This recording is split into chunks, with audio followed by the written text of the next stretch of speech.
There's a pretty one, Ulysses.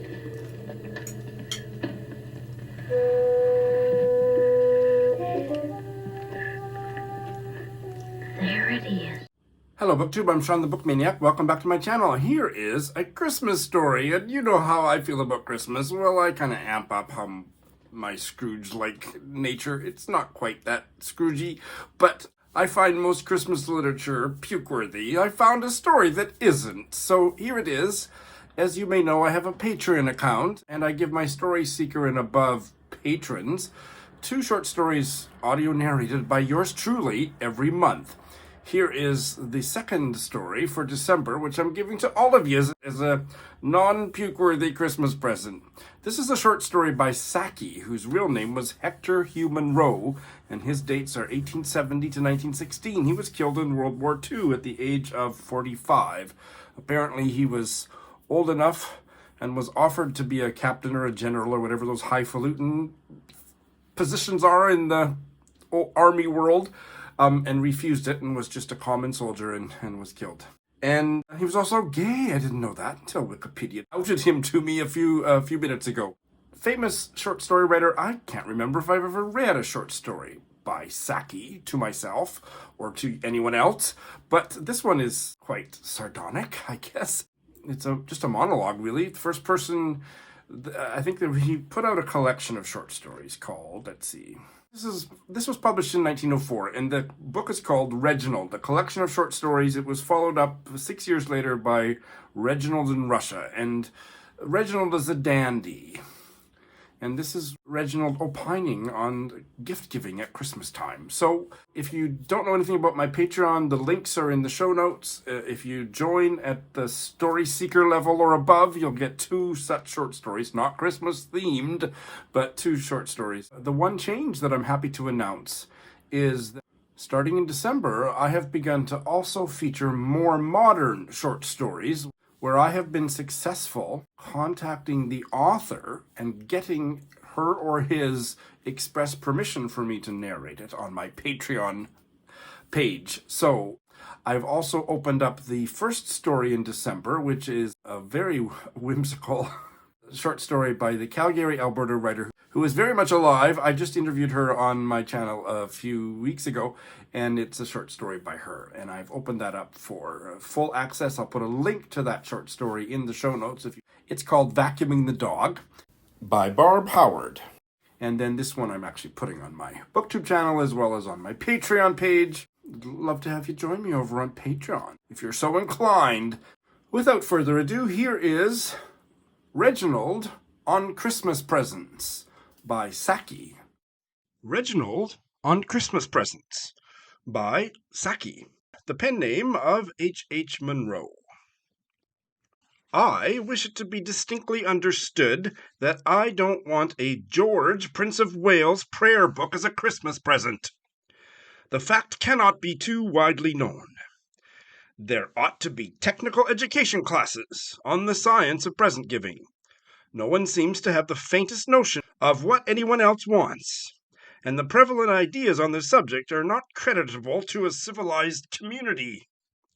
There is, for instance, the female relative in the country who knows a tie is always useful, and sends you some spotted horror that you could only wear in secret or in Tottenham Court Road. It might have been useful had she kept it to tie up currant bushes with, when it would have served the double purpose of supporting the branches and frightening away the birds.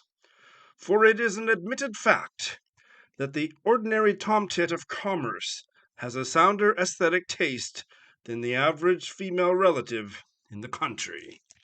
Then there are ants. They are always a difficult class to deal with in the matter of presents. The trouble is that one never catches them really young enough. By the time one has educated them to an appreciation of the fact that one does not wear red woolen mittens in the West End, they die, or quarrel with the family, or do something equally inconsiderate. That is why the supply of trained ants is always so precarious. There is my Aunt Agatha, par exemple, who sent me a pair of gloves last Christmas and even got so far as to choose a kind that was being worn and had the correct number of buttons. But they were 9s. I sent them to a boy whom I hated intimately. He didn't wear them, of course, but he could have. That was where the bitterness of death came in. It was nearly as consoling as sending white flowers to his funeral. Of course, I wrote and told my aunt that they were the one thing that had been wanting to make existence bloom like a rose. I'm afraid she thought me frivolous. She comes from the north, where they live in the fear of heaven and the Earl of Durham. Aunts with a dash of foreign extraction in them are the most satisfactory in the way of understanding these things. But if you can't choose your aunt, it is wisest in the long run to choose the present and send her the bill. Even friends of one's own set, who might be expected to know better, have curious delusions on the subject. I am not collecting copies of the cheaper editions of Omar Khayyam. I gave the last 4 that I received to the lift boy, and I like to think of him reading them with Fitzgerald's notes to his aged mother. Lift boys always have aged mothers. Shows such nice feeling on their part, I think. Personally, I can't see where the difficulty in choosing suitable presents lies. No boy who had brought himself up properly could fail to appreciate one of those decorative bottles of liqueurs that are so reverently staged in Morel's window. And it wouldn't in the least matter if one did get duplicates. And there would always be the supreme moment of dreadful uncertainty whether it was creme de menthe or chartreuse. Like the expectant thrill on seeing your partner's hand turned up at bridge. People may say what they like about the decay of Christianity. The religious system that produced green chartreuse can never really die. And then, of course, there are liqueur glasses, and crystallized fruits, and tapestry curtains, and heaps of other necessaries of life, to make really sensible presents. Not to speak of luxuries, such as having one's bills paid, or getting something quite sweet in the way of jewelry. Unlike the alleged good woman of the Bible, I'm not above rubies. When found, by the way, she must have been rather a problem at Christmas time. Nothing short of a blank check would have fitted the situation. Perhaps it's as well that she's died out. The great charm about me is that I am so easily pleased. But I draw the line at a Prince of Wales prayer book.